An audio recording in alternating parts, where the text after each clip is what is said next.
Does Caitlin Clark have to have won a title in order to be the greatest women's player of all time?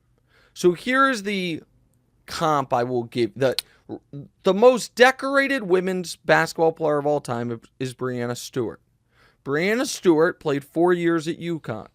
They won 4 national championships. She won Player of the Year 3 times. Her final 3 years there, DeMonze, they were 116-1. All right? So, how can anyone trump that? And the answer is, on a base level, you can't. But then I give you this piece of information.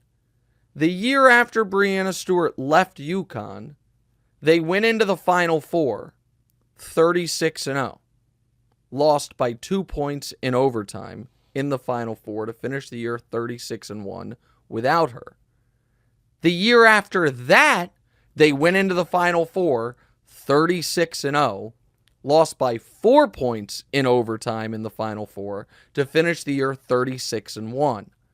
So they were 116-1 in her final 3 years. They were 72-2 in the next 2 years without her, and both of those losses were by a combined 6 points in overtime in the Final Four. Which is not to say Breanna Stewart is not arguably the GOAT, but that team was amazing. Of the overwhelming juggernaut that UConn team had turned into, right? And so I watched the women's national championship game, and I asked myself this question. Is there a single player on Iowa, other than Caitlin Clark, that would get a single minute of playing time for South Carolina? My answer to that question is no. South Carolina went 9 deep, and if you were to stack up the 10 best players in that, on those two teams, it would be Caitlin Clark 1, and 2 through 10 would be South Carolina Gamecocks. You then add, there is then also this element of that so South Carolina in its last 81 games has won, or 82 games, maybe 80, I think it's 81 games, is 80-1, right? With 2 national championships. The one loss is to Caitlin Clark in Iowa in the Final Four last year when Caitlin dropped 40. In a weird way, DeMonze, I think her beating South Carolina hurt her in the GOAT discussion. Because had she lost that game and then lost to them in the national championship, as opposed to beating them and then losing to LSU, I think people would be like, well, South Carolina is on an 82-game winning streak. They've won 3 straight titles. No one was beating them. They're an overwhelming juggernaut.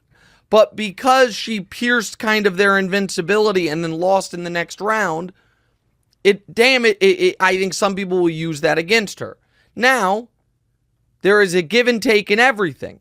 If she were on a better team, DeMonze, she probably wouldn't have the stats and the records that she has now, if it was a more well-rounded team. And so because of that, to me, and because there is no obvious, clear-cut, undoubted GOAT of women's college basketball like there is in men's college basketball, with it being Lou Alcindor, then Kareem. Because Cheryl Miller has obviously a super strong argument.